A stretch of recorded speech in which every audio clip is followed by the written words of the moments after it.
Bhilai steel പ്ലാന്റിലെ retired ഉദ്യോഗസ്ഥനായ ശ്രീ മുരളീധരനും ഭാര്യയും 2 ആൺമക്കളും അടങ്ങിയ കുടുംബം റിട്ടയർമെന്റിന് ശേഷം ജന്മനാടായ അടൂരിൽ തിരിച്ചെത്തി.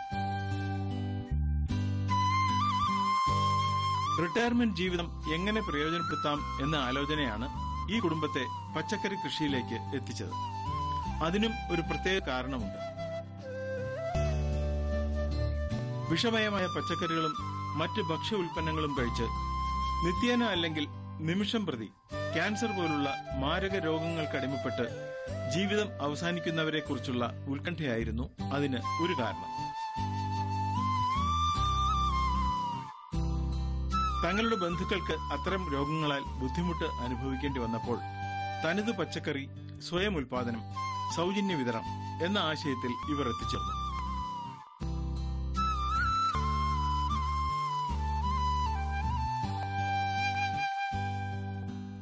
അതിന് സർവ്വവിധ നേതൃത്വം നൽകിയത് മക്കളായ ജിത്തിനും മിഥുനുമാണ്. ഇവിടെ വന്നു കഴിഞ്ഞ് എൻ്റെ കയ്യിൽ ലെഷർ ടൈം ഒരുപാടുണ്ടായിരുന്നു. ആ ലെഷർ ടൈം എങ്ങനെ ഉപയോഗിക്കുമെന്ന് ഞാൻ എൻ്റെ മക്കളോട് ചോദിച്ചു. എൻ്റെ 2 മക്കളുണ്ട്. 2 പേരും ഒരാൾ നോട്ടിക്കൽ സയൻസിൽ ഗ്രാജുവേഷൻ കഴിഞ്ഞിട്ട് മർച്ചൻ്റ് നേവിയില്ല, അടുത്ത ആൾ മെക്കാനിക്കൽ ഗ്രാജുവേഷൻ കഴിഞ്ഞിട്ടും മർച്ചൻ്റ് നേവി പോയി ജോയിൻ ചെയ്തു. അവരും ഉണ്ടായിരുന്നു. അവരോട് ഞാൻ ഡിസ്കസ് ചെയ്തു ഈ ലെഷർ ടൈം എങ്ങനെ യൂട്ടിലൈസ് ചെയ്യാൻ പറ്റുമെന്ന്. അപ്പോൾ അവരെല്ലാം കാർഷിക ഫീൽഡ് ഏറ്റവും നമുക്ക് ആവശ്യമുള്ളതാണ്. നമ്മളെ വീട്ടിലെ പച്ചക്കറി നമ്മൾ വെളിയിൽ നിന്ന് വിഷം ചേർന്ന പച്ചക്കറി മേടിക്കാതെ വീട്ടിൽ തന്നെ എടുക്കാം. പിന്നെ നെയ്ബേഴ്സിനെ എല്ലാം അപ്രീഷിയേറ്റ് ചെയ്യണം, അവരും ഇതുപോലെ ചെയ്യാൻ വേണ്ടിയിട്ട്. അങ്ങനെ ഒരു ഐഡിയ അവർക്ക് ക്ലിക്ക് ചെയ്തു. അപ്പം ഞങ്ങൾ അത് ആ ഡയറക്ഷനിൽ മൂവ് ചെയ്തു. എന്നിട്ട് ഞങ്ങളുടെ അടുത്തുള്ള കൃഷി കേന്ദ്രത്തിൽ ചെന്ന് കൃഷി ഓഫീസേഴ്സിനെ കോൺടാക്ട് ചെയ്തു. അവരൊരുപാട് അസിസ്റ്റ് ചെയ്തു. അവരുടെ ഫ്രീക്വൻ്റ്ലി അവർ വിസിറ്റ് ചെയ്യും ഞങ്ങളുടെ സൈറ്റിൽ. അത് കഴിഞ്ഞിട്ട് അവർ വേണ്ടിയ ഡയറക്ഷൻസൊക്കെ തരും. അത് ഞങ്ങളെ ഒരുപാട് ഇൻസ്പയർ ചെയ്തു. താമസിക്കുന്ന വീടിന്റെ പരിസരത്ത് കൃഷിയോഗ്യമായ മണ്ണില്ല. മണ്ണിലല്ലാതെ പിന്നെ എവിടെ കൃഷി ചെയ്യും? അടൂർ കൃഷിഭവനിലെ കൃഷി ഓഫീസർ ശ്രീ വിമൽ ഇതിനുള്ള മറുപടി നൽകി. മനസ്സുണ്ടെങ്കിൽ മട്ടുപ്പാവിലും കൃഷി ചെയ്യാം.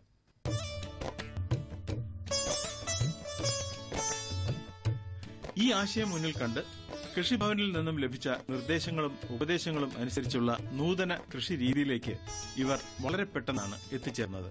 ഇത് ഒരു പ്രതീകമാണ്. നമ്മുടെ മുഖ്യധാരയിലേക്ക് യുവ തലമുറ എത്തുന്നതിൻ്റെ പ്രതീകം. ഇവിടെ നമ്മളെ കൊണ്ട് എത്തിച്ചത് ഭിലയിലെ സ്റ്റീൽ പ്ലാന്റിലെ ഒരു ഉയർന്ന ഉദ്യോഗസ്ഥൻ റിട്ടയർ ചെയ്ത് നമ്മുടെ നാട്ടിൽ വന്നു.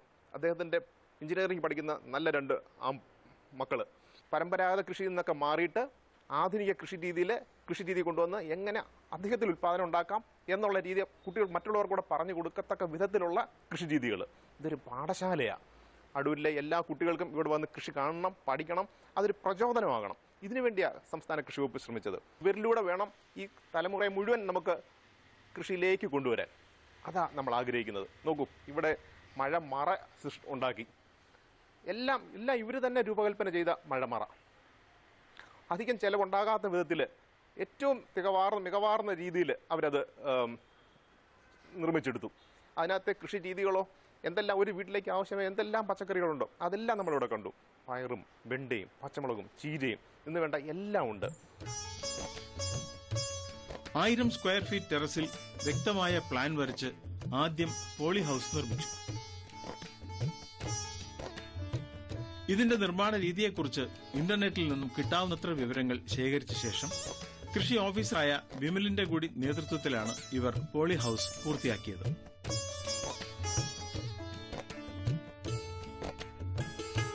പോളി ഹൌസിലേക്ക് ആവശ്യമായ ഡ്രിപ്പ് ഇറിഗേഷനും മിസ്റ്റിനും വേണ്ടിയുള്ള മറ്റു ഉപകരണങ്ങൾ എങ്ങനെ സംഘടിപ്പിക്കണം എന്നുള്ള വിവരങ്ങൾ നെറ്റിന്റെ സഹായത്തോടെ സ്വായത്തമാക്കി.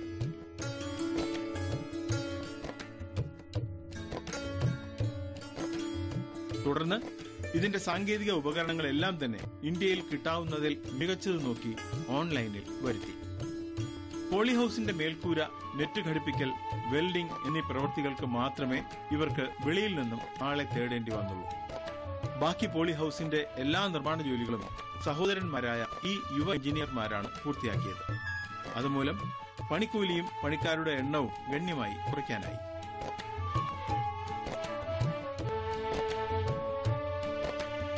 അടൂരിലെ ഞാൻ കൃഷി ഓഫീസറായത് ഏകദേശം 1.5 വർഷമായിട്ടുണ്ട്. അതിനിടയ്ക്ക് ഞാൻ ഒരുപാട് കർഷകരെയും ഒരുപാട് യുവാക്കളെയൊക്കെ കണ്ടിട്ടുണ്ട്. എങ്കിലും വളരെ വ്യത്യസ്തമായ അഭിപ്രായങ്ങളും അല്ലെങ്കിൽ വ്യത്യസ്തമായ കാഴ്ചപ്പാടോടും കൃഷിഭവനെ സമീപിച്ച 2 യുവജനങ്ങളാണ്, യുവാക്കളാണ് മിഥുനും ജിതിനും. അവരാദ്യം വരുമ്പോൾ എനിക്ക് ഇവരുടെ കൃഷിയുടെ കാര്യത്തിലൊക്കെ വളരെ സംശയമുണ്ടായിരുന്നു. ഇവർ കൃഷിയെക്കുറിച്ച് മനസ്സിലാക്കുകയും ചോദിക്കുകയൊക്കെ കൊടുത്തു. നമ്മുടെ കയ്യിലൊക്കെ ഉണ്ടായിരുന്നത് മലയാളത്തിലുള്ള ലീഫ്ലെറ്റുകളൊക്കെയാണ് ഉണ്ടായിരുന്നത്. പക്ഷേ ഇവർക്ക് മലയാളം എഴുതുവാനോ വായിക്കുവാനോ ഒന്നും അറിയില്ല. കാരണം മറ്റൊന്നുമല്ല, അവർ ജനിച്ചതും വളർന്നവരെല്ലാം ഉത്തരേന്ത്യയിലായിരുന്നു. നഗരമധ്യത്തിലുള്ള വീട്ടിൽ മറ്റ് കൃഷികളൊന്നും ചെയ്യാനുള്ള സ്ഥലത്തില്ല. എങ്കിൽ കൂടിയും 10-25 ഗ്രോ ബാഗിൽ കൃഷി തുടങ്ങാം എന്നാണ് എന്നോട് പറഞ്ഞത്.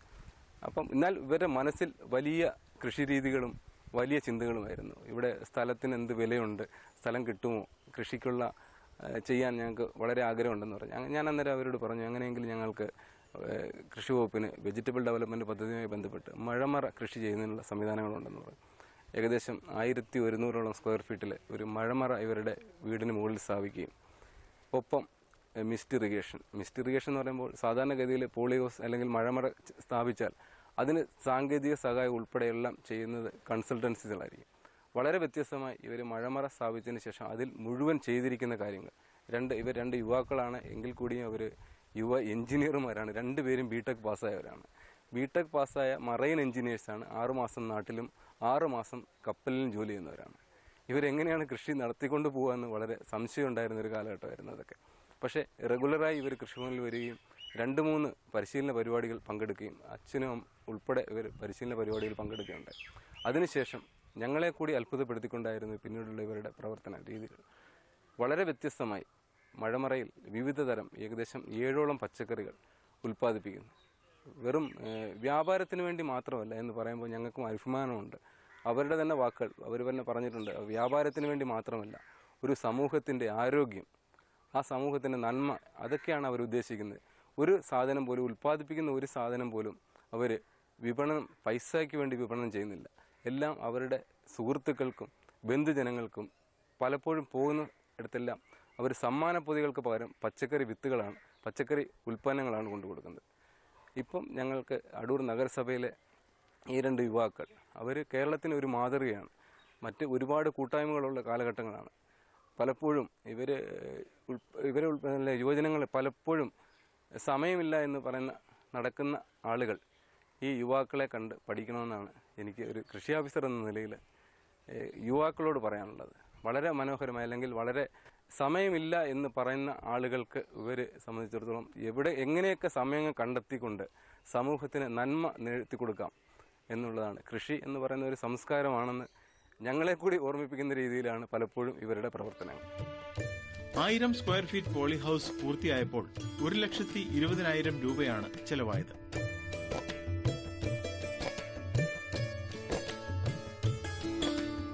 ഇതിൽ 50,000 രൂപ കൃഷിഭവനിൽ നിന്നുള്ള സബ്സിഡിയായി ലഭിച്ചതോടെ ആകെ മുടക്ക് മുതൽ 70,000 രൂപയായി കുറഞ്ഞു.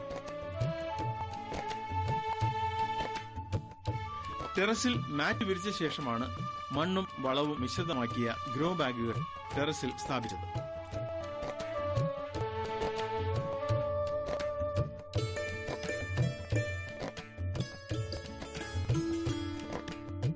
നടാനുള്ള വിത്തും ചെടികളും കൃഷിഭവൻ മുഖേന ലഭിച്ചു. ചിലത് പുറമേയുള്ള NGO ഏജൻസികളിൽ നിന്നും വാങ്ങേണ്ടി വന്നു.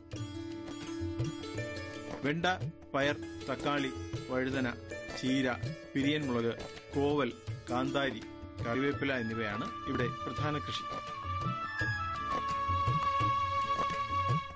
ഇതിനു പുറമെ നിത്യേന നമുക്ക് ആവശ്യമായ മല്ലിയിലയും ഉലുവയും ഇവിടെ ഉൽപ്പാദിപ്പിക്കുന്നു. ഉലുവ വിത്തുപാകി വളർന്നു വരുമ്പോൾ അതിന്റെ ഇലയെടുത്ത് തോരനുണ്ടാക്കി കഴിക്കാനായി ഉപയോഗിക്കുന്നു.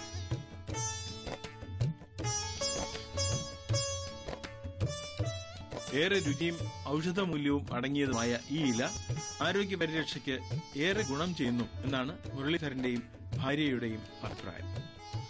ഇവിടെ വെണ്ട, പയറ്, വഴുതനങ്ങ, തക്കാളി, പച്ചമുളക്, പാലക്ക, ചീര, ഉലുവ ഇതെല്ലാം നടും. എൻ്റെ കൊച്ചുമോന ഇതിനു വേണ്ടി മുഴുവനും ചെയ്യുന്നത്. ഒത്തിരി ജോലി ചെയ്ത് അവൻ അവധിക്ക് വന്നതുകൊണ്ട് ഇപ്പം താമസിക്കാതെ പോകും. ഒത്തിരി ഫിക്സ് ടൈം പറയാൻ പറ്റത്തില്ല, ചിലപ്പോൾ എവിടെയെങ്കിലുമൊക്കെ പോകും. കിട്ടുന്ന അത്രയും സമയം മാക്സിമം ചിലവാക്കും അവിടെ. എപ്പോഴും ബിസിയായി ഇപ്പം ഞങ്ങളിവിടെ വന്നതിന് ശേഷം. കൃഷി കൊണ്ട് ബിസി. കൃഷിയോട് താല്പര്യം. ഇവിടെ ഒന്നും പച്ചക്കറി നല്ലത് കിട്ടത്തില്ല. അത് കാരണം ഇവിടെ എല്ലാവർക്കും അസുഖവും അതുമൊക്കെ ഉള്ളത് കൊണ്ട് നമുക്ക് വീട്ടിൽ ഞങ്ങൾ നല്ലപോലെ പച്ചക്കറി കഴിക്കുന്നവരാണ്. മീനും നോൺ വെജ് ഇല്ലാത്തവർ. അന്നേരം പിന്നെ എന്തെങ്കിലും പച്ചക്കറി ഉണ്ടാക്കണമെന്ന് തോന്നി. അങ്ങനെ ഇതിൽ നിന്ന് തുടങ്ങിയപ്പോൾ ഇച്ചിരി വലിയ ലെവലിലായി. നമുക്ക് നല്ല പച്ചക്കറി കഴിക്കാൻ കിട്ടും. ഏറ്റവും നല്ലത് അതാ. നമുക്ക് അന്നേരം നല്ല ഇതോടുകൂടി കഴിക്കാൻ തോന്നും. മറ്റേത് കഴിക്കാൻ നമുക്ക് വെളിയിൽ നിന്ന് മേടിച്ചിരിക്കുന്ന പച്ചക്കറി നമുക്ക് അധികം കഴിക്കാൻ തോന്നില്ല. അന്നേരം എല്ലാം മനസ്സിൽ പേടി, അതിനകത്ത് എന്തെങ്കിലുമൊക്കെ ചെയ്തതാണല്ലോ, വിഷമാണല്ലോ എന്നുള്ളത്. ഇത് വീട്ടിലാകുമ്പോൾ നമുക്ക് എല്ലാവർക്കും ഇഷ്ടം പോലെ കഴിക്കാം. ജോലിക്ക് പോകുകയും പിന്നെ വീട്ടിലെ ജോലിയും ചെയ്യും. അന്നേരം അത് കഴിഞ്ഞ് പിന്നെ ഇപ്പം ഇവിടെയും ചെയ്യുന്നു. മനസ്സിനും ഒരു തൃപ്തിയുണ്ട്. എല്ലാവർക്കും കൊടുക്കുകയും ചെയ്യാം. ഞങ്ങളുടെ വീട്ടിൽ വരുന്നവർക്കെല്ലാം ഞങ്ങൾ പച്ചക്കറി കൊടുക്കാറുണ്ട്.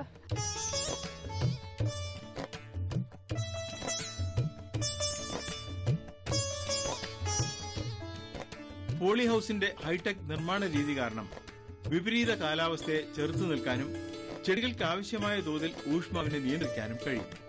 ഇത് ചെടികളുടെ ശരിയായ വളർച്ചയ്ക്ക് ഏറെ ഗുണം ചെയ്യും.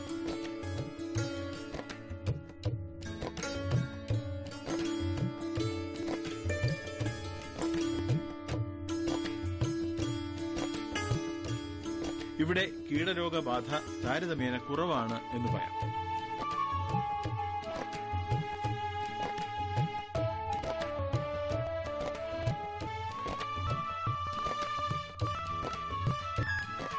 ചെടിയിൽ ഇടയ്ക്കിടെ ജൈവ കീടനാശിനി തളിക്കുന്നത് മൂലം കീടങ്ങളുടെ ആക്രമണം തീരെയില്ല.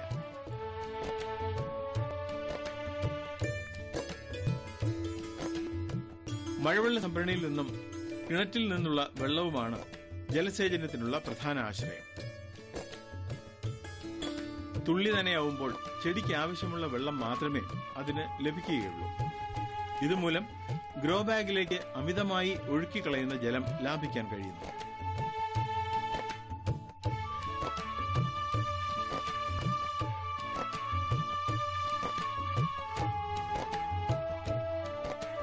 ടെറസ് എപ്പോഴും ചെളിയും നനവുമില്ലാതെ വൃത്തിയായിരിക്കും. ഇപ്പം മേളിൽ ചെയ്തേക്കുന്ന ആകെ പേരൻസിന് ഞങ്ങൾ പണ്ടേ ഇൻട്രസ്റ്റ് ഉണ്ടായിരുന്നു.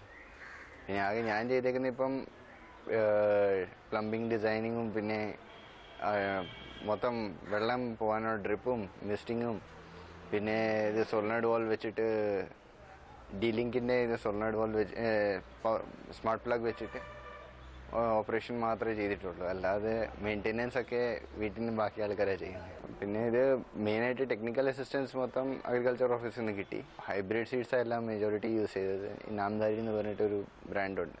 അത് കുഴപ്പമില്ല, അത് ഓൾമോസ്റ്റ് മൊത്തം ഇന്ത്യയിൽ ചെയ്യുന്നതാണ്. അവരുടെ തന്നെയാണ് മേടിക്കുന്നത്. പിന്നെ ഗ്രോ ബാഗിൻ്റെ കമ്പോസിഷനൊക്കെ അഗ്രികൾച്ചർ ഓഫീസിൽ നിന്ന് പറഞ്ഞിട്ടാണ് എല്ലാം അഗ്രികൾച്ചർ ഓഫീസിൽ നിന്ന് കിട്ടിയേക്കുന്നത്.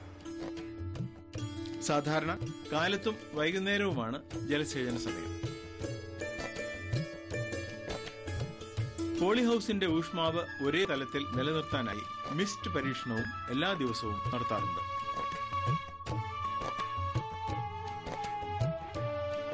കൃഷിയിൽ സമയം കിട്ടുന്നതനുസരിച്ച് കുടുംബം ഒന്നാകെ സഹായത്തിനുണ്ടാകും.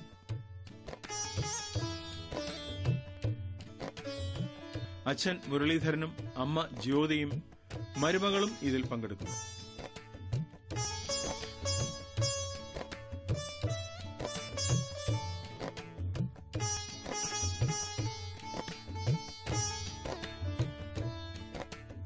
എല്ലാ ദിവസവും കൃത്യമായി കാലത്ത് തന്നെ വിളവെടുപ്പ് നടത്തുന്നു.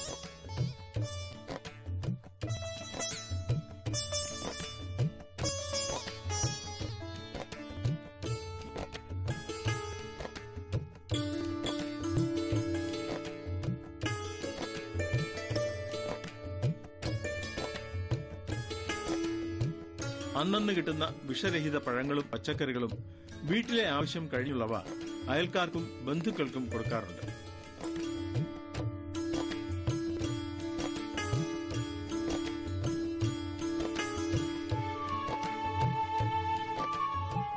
പയറും വെണ്ടയും ശരാശരി 1 കിലോ വീതം ലഭിക്കുമ്പോൾ ചീര 2.5 കിലോഗ്രാം വീതം ദിവസവും കിട്ടുന്നു.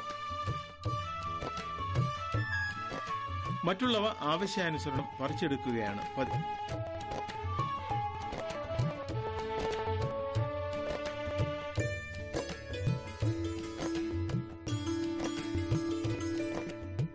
അവരവർക്ക് ആവശ്യമുള്ള പഴങ്ങളും പച്ചക്കറികളും സ്വയം ഉൽപ്പാദിപ്പിക്കുക, ഭക്ഷണ വസ്തുക്കൾ വിഷമുക്തമാക്കുക, അതുവഴി ആരോഗ്യ സമ്പൂർണമായ സമൂഹം എന്നീ ആശയങ്ങൾ പ്രചരിപ്പിക്കുകയാണ് ഈ സഹോദരന്മാരുടെ ലക്ഷ്യം. ഞങ്ങൾ ഇതൊക്കെ ഇതുവരെ ചെയ്തത് വീട്ടിൽ ചെയ്ത ഒരു പ്രോഫിറ്റിനൊന്നുമല്ല. ആക്ച്വലി ഞങ്ങളുടെ റിലേറ്റീവ്സിനും ചിലവർക്ക് ക്യാൻസറൊക്കെ ഉണ്ടായിട്ടുണ്ട്. ഒത്തിരി ക്ലോസ് റിലേറ്റീവ് ആയിരുന്നു, അവരുടെ ഡെത്തൊക്കെ ആയിട്ടുണ്ട്. ചിലവർ ഇപ്പം ട്രീറ്റ്മെൻറ്റിലാണ്. അപ്പം അങ്ങനെ ഞങ്ങളുടെ പോലെ ഒത്തിരി ഫാമിലീസ് ഉണ്ട് ഇവിടെ കേരളത്തിൽ.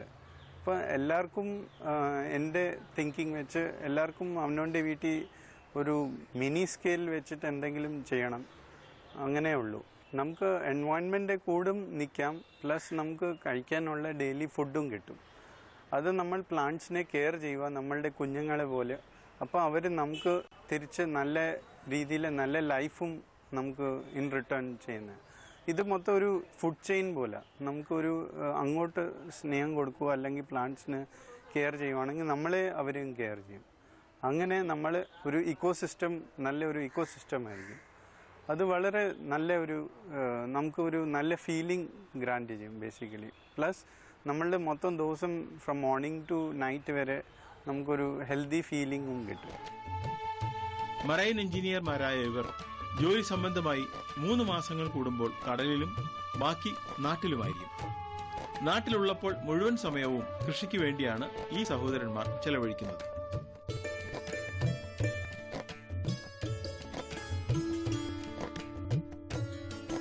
അല്ലാത്ത ദിവസങ്ങളിൽ അച്ഛനും അമ്മയ്ക്കുമാണ് കൃഷിയുടെ ചുമതല.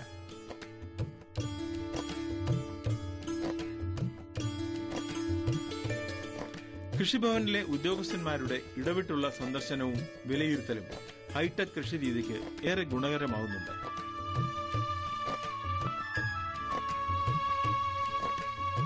മട്ടുപ്പാവ് കൃഷിയിലെ വ്യത്യസ്തത മൂലം ഈ കൃഷിയിടം സന്ദർശിക്കുവാനും പഠിക്കുവാനും ജനപ്രതിനിധി ഉൾപ്പെടെ ഒട്ടനവധി പേർ ഇവിടെ വരാറുണ്ട്.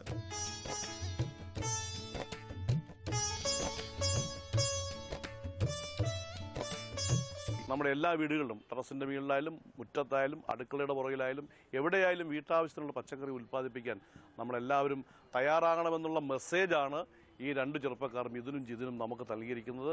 തീർച്ചയായും അവരുടെ മാതൃക നമുക്കെല്ലാം പിന്തുടരാം എന്ന് പ്രത്യാശിച്ചുകൊണ്ട് അവർക്കെല്ലാം ഈ രംഗത്ത് കൂടുതൽ മെച്ചപ്പെട്ട നിലയിലേക്ക് വളർന്നു വരാൻ, അവരുടെ ജോലി സംബന്ധമായിട്ടുള്ള ആവശ്യങ്ങൾക്ക് വിദേശ രാജ്യത്ത് പോകുമ്പോൾ അവരിപ്പോൾ പുതിയൊരു സംവിധാനം കണ്ടുപിടിക്കാൻ തുടങ്ങിയിരിക്കുകയാണ്. അവർ ഇപ്പോൾ 6 മാസമോ അല്ലെങ്കിൽ 1 വർഷമോ മറൈനിങ് എഞ്ചിനീയർ എന്നുള്ള നിലയിൽ കപ്പലിലായിരിക്കും.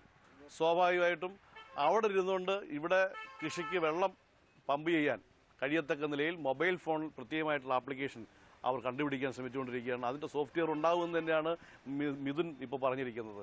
തീർച്ചയായിട്ടും അതുകൂടെ കണ്ടുപിടിച്ചു കഴിഞ്ഞാൽ അതും നമുക്കൊരു വലിയ കണ്ടുപിടുത്തമായിരിക്കും. കാര്യം നമുക്ക് എവിടെ ഇരുന്ന് വേണമെങ്കിലും ഈ കൃഷിക്ക് ആവശ്യമായ വെള്ളം പമ്പ് ചെയ്യാനായിട്ട് കഴിയും, വളവും എല്ലാം ഇടാൻ കഴിയും. ആ തരത്തിലേക്ക് ഒരു മൊബൈൽ ആപ്ലിക്കേഷൻ അവർ കണ്ടുപിടിക്കാൻ ശ്രമിച്ചുകൊണ്ടിരിക്കുക. ഈ 2 ചെറുപ്പക്കാരുടെ ഈ മാതൃക തീർച്ചയായും നമ്മുടെ മുഴുവൻ ചെറുപ്പക്കാരും ഏറ്റെടുക്കണമെന്നാണ് എനിക്ക് സൂചിപ്പിക്കാനുള്ളത്. അവർ 2 പേരെയും ഒരിക്കൽ കൂടി ഈ അടൂരിൻ്റെ ജനപ്രതി എന്നുള്ള നിലയിൽ ഞാൻ അഭിനന്ദിക്കുന്നു. എല്ലാ ആശംസയും. ചെടികൾക്ക് വെള്ളവും വളവും കൃത്യമായ തോതിൽ എത്ര ദൂരെ നിന്നും മൊബൈൽ ആപ്ലിക്കേഷൻ വഴി എത്തിക്കുവാനുള്ള ആധുനിക സജ്ജീകരണത്തിന്റെ പുതിയ പാതയിലാണ് ഇപ്പോൾ ഈ യുവാക്കൾ. അത് സജ്ജമാകുന്നതോടെ ഏത് രാജ്യത്തിരുന്നും ടെറസിലെ കൃഷിയെ ഒരു മൊബൈൽ ആപ്ലിക്കേഷൻ വഴി നിയന്ത്രിക്കാനാവും.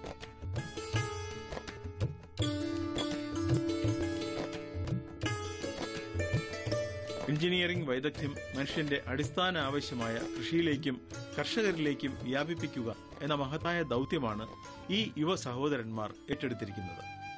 ഇത് അഭ്യസ്തവിദ്യരായ യുവാക്കൾക്ക് ഒരു മാതൃകയാണ്.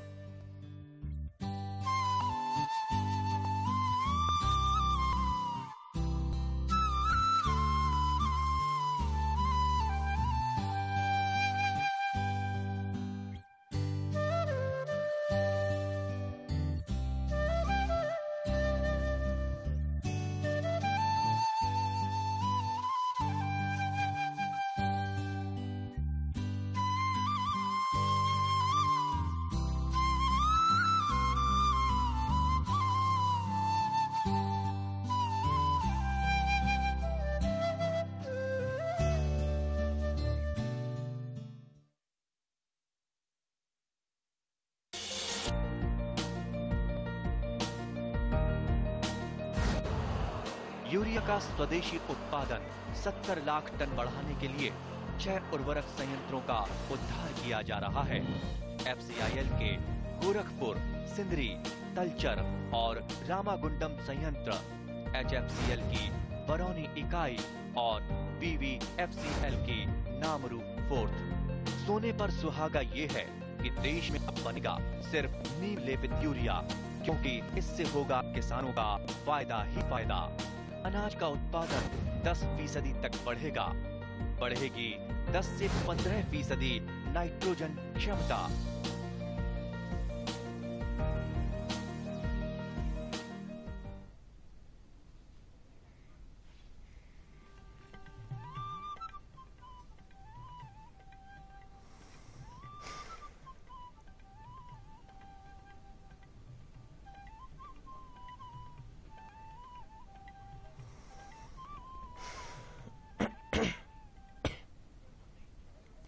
നമസ്കാരം. ദൂരദർശൻ കാർഷിക വാർത്തകളിലേക്ക് സ്വാഗതം. പ്രധാന വാർത്തകൾ. കരനെൽ കൃഷി ഏക്കറിന് 5440 രൂപയുടെ ധനസഹായം. ലോക ക്ഷീര ദിനാചരണം ഉദ്ഘാടനവും ശില്പശാലയും. കുളമ്പ് രോഗ പ്രതിരോധ കുത്തിവയ്പ് ജൂൺ 1 മുതൽ. കൃഷി വകുപ്പ് ഈ സാമ്പത്തിക വർഷം 2500 ഹെക്ടറിൽ കരനെൽ കൃഷി വ്യാപിപ്പിക്കുന്നതിലേക്കായി ധനസഹായം നൽകുന്നു. ഏക്കറിന് 5440 രൂപ എന്ന നിരക്കിലാണ് ധനസഹായം നൽകുക. കരനെൽ കൃഷിയിൽ ഗ്രൂപ്പ് ഫാമിംഗ് പ്രോത്സാഹിപ്പിക്കാൻ 10 അംഗങ്ങളും എങ്കിലുമുള്ള കരനെൽ കൃഷി സമിതികൾ രൂപീകരിക്കും. സമിതിയുടെ പ്രവർത്തനത്തിനായി 25,000 രൂപ സഹായവും നൽകും. ലോക ക്ഷീര ദിനാചരണത്തിന്റെ സംസ്ഥാനതല ഉദ്ഘാടനം ജൂൺ 1 തീയതി രാവിലെ 10:30 തിരുവനന്തപുരം വഴുതക്കാട് ടാഗോർ സെന്റിനറി ഹാളിൽ വനം മൃഗസംരക്ഷണ ക്ഷീരവികസന വകുപ്പ് മന്ത്രി അഡ്വക്കേറ്റ് കെ രാജുവിന്റെ അധ്യക്ഷതയിൽ കൂടുന്ന യോഗത്തിൽ Kerala governor retired justice P Sathasivam നിർവഹിക്കും. സഹകരണ, ടൂറിസം, ദേവസ്വം വകുപ്പ് മന്ത്രി കടകംപള്ളി സുരേന്ദ്രൻ, MLA-മാരായ VS Sivakumar, O Rajagopal, mayor advocate VK Prasanth തുടങ്ങിയവർ ചടങ്ങിൽ പങ്കെടുക്കും. ക്ഷീരോത്പാദന രംഗത്ത് സംസ്ഥാനത്തെ സ്വയം പര്യാപ്തതയിൽ എത്തിക്കുന്നതിനുള്ള കർമ്മ പരിപാടികൾക്ക് രൂപം കൊടുക്കുന്നതിനുള്ള സംസ്ഥാനതല ശില്പശാലയും ഇതിനോടനുബന്ധിച്ച് സംഘടിപ്പിച്ചിട്ടുണ്ട്.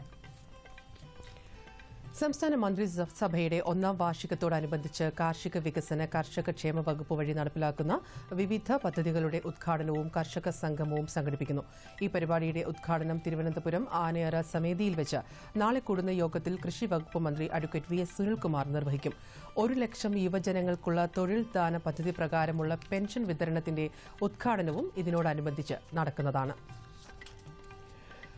കണ്ണൂർ കരിമ്പം ഫാമിൽ നിന്നും കുറ്റ്യാട്ടൂർ ഉൾപ്പെടെയുള്ള നാടൻ മാവിനങ്ങളുടെ ഗ്രാഫ് തൈകൾ മുൻകൂർ ആവശ്യപ്പെടുന്ന പ്രകാരം തയ്യാർ ചെയ്ത് നൽകും. വിശദവിവരങ്ങൾക്ക് വിളിക്കേണ്ട ഫോൺ നമ്പർ 046022203154.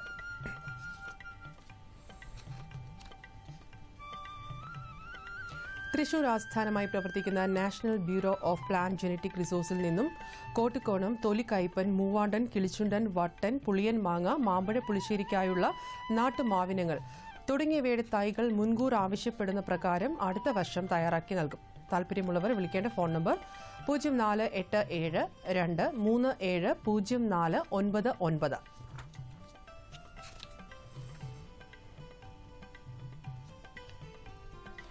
ആലപ്പുഴ കൃഷി വിജ്ഞാന കേന്ദ്രത്തിന്റെ ആഭിമുഖ്യത്തിൽ നാളെ ശാസ്ത്രീയ ചിപ്പിക്കൂൺ കൃഷിയിൽ പരിശീലനം നൽകുന്നു. 300 രൂപയാണ് പരിശീലന ഫീസ്. ആദ്യ പേര് രജിസ്റ്റർ ചെയ്യുന്ന 25 പേർക്കാണ് പ്രവേശനം. താൽപര്യമുള്ളവർ ഇനി പറയുന്ന വിലാസത്തിലോ ഫോൺ നമ്പറിലോ ബന്ധപ്പെടുക. വിലാസം: ഹെഡ് കൃഷി വിജ്ഞാന കേന്ദ്രം, CPCRI, Kayamkulam 690533. Phone number 0492449268. Mobile number 9447790268.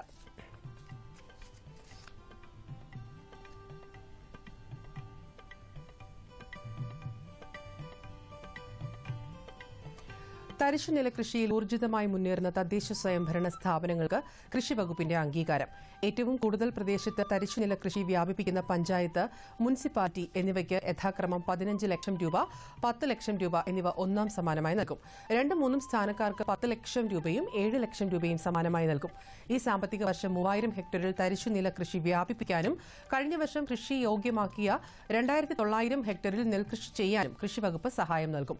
പദ്ധതി പ്രകാരം പാട്ടകൃഷി നടത്തുന്ന കർഷകർക്ക് ആദ്യ വർഷം ഹെക്ടറിന് 25,000 രൂപയും രണ്ടാം വർഷം 5,800 രൂപയും സഹായം നൽകും. സ്ഥലമുടമയ്ക്ക് യഥാക്രമം 5,000 രൂപയും 1,200 രൂപയും സഹായം നൽകുന്നതാണ്. തരിശുനില കൃഷി വ്യാപനത്തിനൊപ്പം 1,500 ഹെക്ടർ ഒരുപ്പ് നിലങ്ങൾ വയ്ക്കുന്നതിനും ഹെക്ടറിന് 10,000 രൂപ സഹായം നൽകും. സംസ്ഥാന മൃഗസംരക്ഷണ വകുപ്പിന്റെ 22ാം ഘട്ട കുളമ്പ് രോഗ പ്രതിരോധ കുത്തിവയ്പ് ജൂൺ 1 വ്യാഴാഴ്ച മുതൽ 21 പ്രവൃത്തി ദിവസങ്ങളിൽ നടത്തുന്നു.